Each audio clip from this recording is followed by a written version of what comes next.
Hello, everyone. It is time for another film review here on GameItAll.com or on the Game It All YouTube page, whichever way you found your way here. Either way is cool with me. I'm not here to criticize the way you find things. That's not my job. My job is to review movies and do a podcast. By the way, speaking of podcasts, what were they thinking is doing Viewers' Choice Month all during the month of April. What exactly does that mean? Well, that means that during the month of April, every week in April, every Tuesday, we will be discussing a terrible film on our podcast that you guys have chosen. You guys sent us tons and tons and tons of picks, and we will be using those for 4 episodes in April. So stay tuned for that. Your first movie clue, the episode that will air on April the uh, 4th, I believe. Second, third, fourth. Yeah, April 4th. Your first movie clue is that it is trashy. The movie is trashy. All right, on to the review. So here we go, guys. As you can see from the title, I watched The Shack. Now, I wasn't even going to watch this movie because, yes, you might say I have a bit of a bias here. I've yet to see many very good religion themed movies, especially Christian themed movies, especially when they're pretty overt. Now, I will say that Hacksaw Ridge had a lot of Christian themes in it, and it was really well done. It was a great movie. As was Passion of the Christ. Hell, that was pretty overt. Very good movie. Very violent, but very good movie. Um, this one, The Shack, starring Sam Worthington, Rhoda Mitchell, Octavia Spencer, the great Octavia Spencer, and others. That's pretty much all. That's the only people I could really recognize. Is about a man named Mac Phillips, played by Sam Worthington, who is doing his best, but does let his Australian accent slip in quite a bit. And Mac Phillips, basically, he is on a camping trip with his kids, and his daughter, one of his youngest daughter, ends up getting abducted and murdered by a crazy person who we never see or hear from further after that, which is weird, but probably not the weirdest thing that happens in this movie. But yeah, so it's all off screen. Like, this movie, I think, is rated PG. I don't even think it's at PG-13. Um, and so he kind of grieves over that for a while. This is just the basic story. He grieves over that for a while, receives a weird invite to go to this shack, just like the title of the movie. So he goes to said shack, and basically he spends the weekend with God and Jesus and some other person. Yes, ladies and gentlemen, it's The Shack, and it's one of the worst movies of the year. It's an early candidate for worst film of the year. That's right. We're only in, it is March. It is late March, and we already have a candidate for worst of the year. This is worse than Underworld. This is worse than Monster Trucks. This is terrible. Terrible, terrible movie. Even if I was a religious person, of which I am not, and I have nothing against people who are religious or in any way, shape, or form, but even if I was, this movie is the opposite of subtle. This movie takes its Christian values and basically uses a chainsaw to put them in your soul, in your mind, in your it's insane. Um, once the film now here's what I'll say about this movie.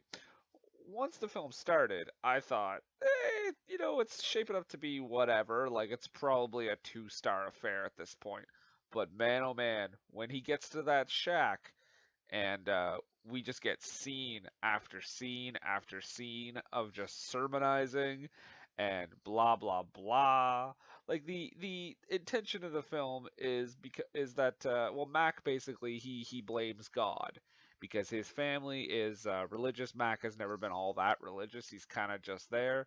But in church with his family, he doesn't sing along to the hymns or what have you. But he basically blames God for for the death of his daughter. And this movie is basically its message is, maybe you shouldn't put the blame on God, which like I've heard that before in films and TV shows, but this movie makes a really weird case for it that's not super clear because you get things like Octavia Spencer, who is essentially God, um, who they refer to as Papa the whole time for another reason, which is it's whatever, um, but it's weird to see Octavia Spencer being called Papa. Let me just say that. But anyway, oh, where was I even going with this? So yeah, Octavia Spencer says things like, you know, we try to help you get through the good. I try to help you protect you and get you the good things and stuff like that. And we have Mac Phillips, again played by Sam Worthington, who will say like, well, what about when the bad things happen, or the wars, or the famine, or people die, innocent people get hurt? And she says, well, I don't do that. I mean, I just give you the good things. I mean, I can't, it's not my fault. I'm just trying to help you. It's never really clear. It's just kind of like, well, if bad things happen, I'll just make excuses for it. And it's super annoying because, like, that's the main crux of the film. And it's just like, it's not explained well. Kind of like what I'm doing right now is not explaining the movie well. Uh, is there anything I liked about this movie? Frig, I don't know. Octavia Spencer is okay. She's probably the best thing about the movie, I guess. The acting overall is not terrible, but I mean, holy Lord, the message is, no pun intended. The message is just so nonsensical and jumbled and all over the place. It was a struggle. It is a struggle to watch. It's over 2 hours. It's 130 minutes, and boy oh boy, you feel every single minute of those 2 hours and 30 minutes. I read somewhere that comparing this film with a similarly religious themed film named Silence by Martin Scorsese, and it was like night and day. And that movie is like 2.5 hours, if not more. Uh, that never feels like it. This film is just a drag, drag, drag, drag, drag. Um, you get characters that show up and say, "Hello, I am wisdom. Would you judge this person? Why are you the judge? Why do you get to judge others? What do you consider good? What do you consider evil?" These are lines from the film, guys. Actual lines from the movie. Just, oh my God, this movie just makes me so mad. It's just so bad. Uh, yeah, basically that like I don't even know what else to say. That's the whole movie.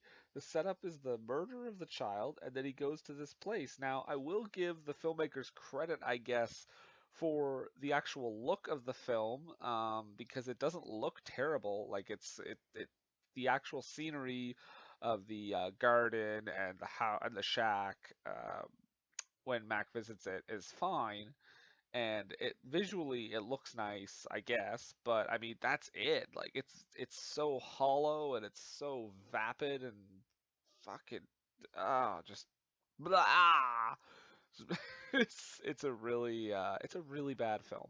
And like I said, it's probably the worst of the year that I've seen so far.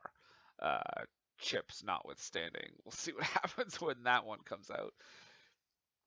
Don't bother. I wouldn't even suggest this if you are religious, because I think even then you feel like you're just getting lectured to rather than watching a movie and letting it kind of unfold on its own.